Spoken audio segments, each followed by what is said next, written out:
Start. Everyone can, if they would introduce themselves and describe what they did on the film, that would be great. Hi everyone, thank you so much for coming. My name is Camila Villanueva and I'm one of the producers on Firecracker.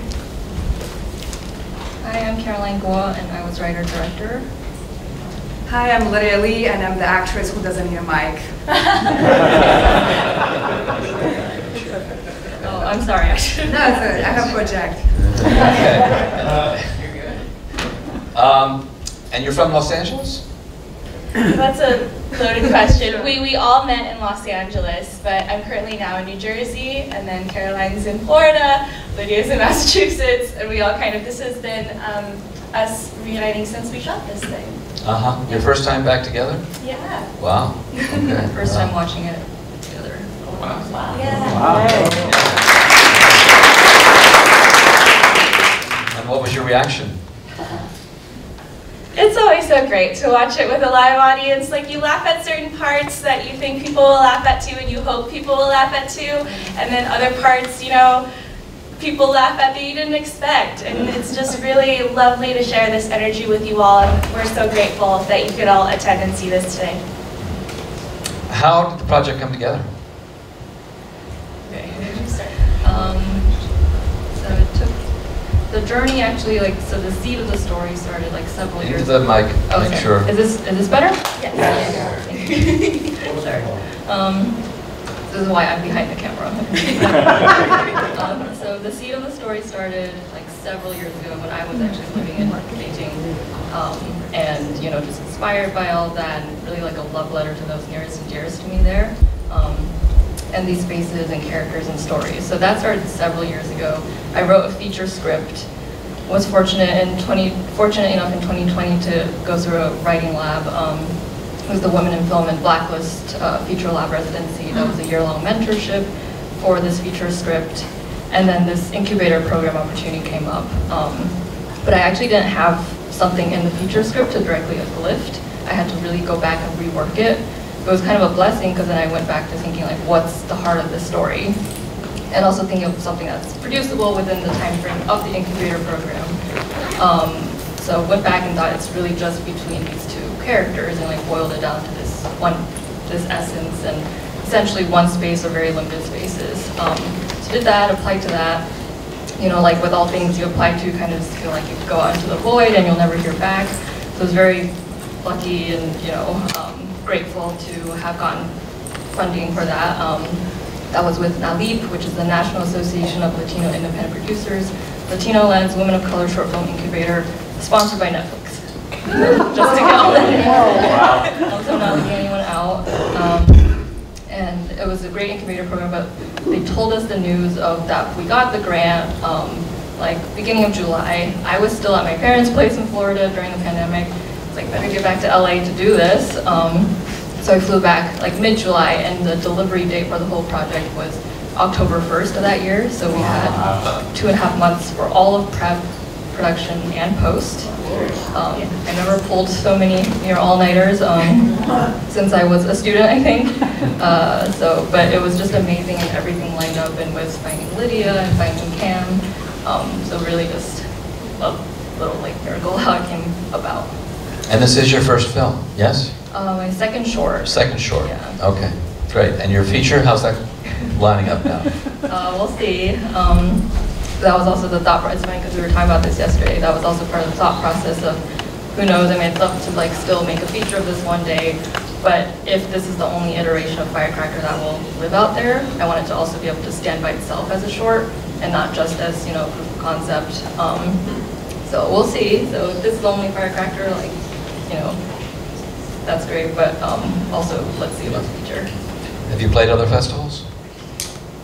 We actually had our world premiere at Outfest, which was really exciting. And then we were at the Asian American International Film Festival in New York last week or 2 weeks ago. And then more coming up that we're excited to share once we're ready to share it. So, yeah.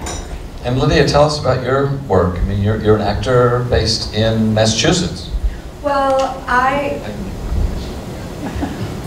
I'm originally from Beijing, China, and I was getting my MFA at CalArts, which is associated with Disney coming up. And the pandemic happened in the middle of my MFA, so I was kind of like locked down in LA for 3 years. So I was sort of based there and working in LA and expanded a lot into films because theaters closed. And I was just in Massachusetts in Ashfield, Double Edge Theater. I did a show, a summer, for the entire summer, and came up here. Okay. Any other questions? Yes. Yeah, so you mentioned about music being very important. I saw also that you were involved in making music, and just the sound in general seemed like it had a really important presence in this film. So I was wondering if you could tell us a little bit about kind of your theory of how to use sound in this telling the story. Theory about sound, I would recommend reading Bresson. Robert Bresson, anyway, yes, the French filmmaker. Yeah, not that I could ever reach a level like that, but anyway, that's a tip on theory, sound theory. Bresson has exaggerated sound in his films. Also very deliberate cinematography and framing. Yeah, and it's all about playing with those like, not being too on the nose with things like you hear, not matching what you see and like playing with those tensions, and that's with that music coming through as like a refrain, but like with a variation each time. So I always knew from the beginning I definitely wanted a local band to have that song. Oh, wow. Oh my gosh. To have like a local song, like a local band with that song. Went through some different options. Lydia was also really helpful with that. We were like brainstorming music together, so it was super collaborative. Unfortunately, just a lot of it would be too expensive for us to pay for the rights, but found this just amazing local band. I just reached out and was like, I just felt, it was one of those moments like searching for music, and then like I remember very distinctly like 11 p.m. at night like playing their song and just getting chills and feeling like this is it. But I don't know, of course there could be a backup plan if that didn't pan out, but luckily they were so kind and generous. They essentially almost just like lent us their song for this piece. So I knew, okay, found the song, and then for that montage sequence, I also knew it wouldn't be quite enough to like only have that song playing through the whole montage sequence. I wanted it to go into this kind of poetic feel, with more of a, like a dreamy feel, accessing like memory again. So not necessarily just having this like indie rock song over it. And I was talking to Caroline about this last night. So that beautiful piano piece that you hear in that montage was Caroline playing. And I told her I didn't know that she was the one who played that until the credits when I saw the original music. I was afraid to run it past her. I was like, yeah. And then she told me last night, she was like, I was just tinkering around. I don't even know if I can play it again. And I'm just like, it's so beautiful. It was so beautiful. It was pure desperation and having no money left. I had enough money to get a cable to hook up from my electronic keyboard to my computer and then try GarageBand for the first time. So I grew up playing piano, but I never compose. I don't think it's a very natural thing for me.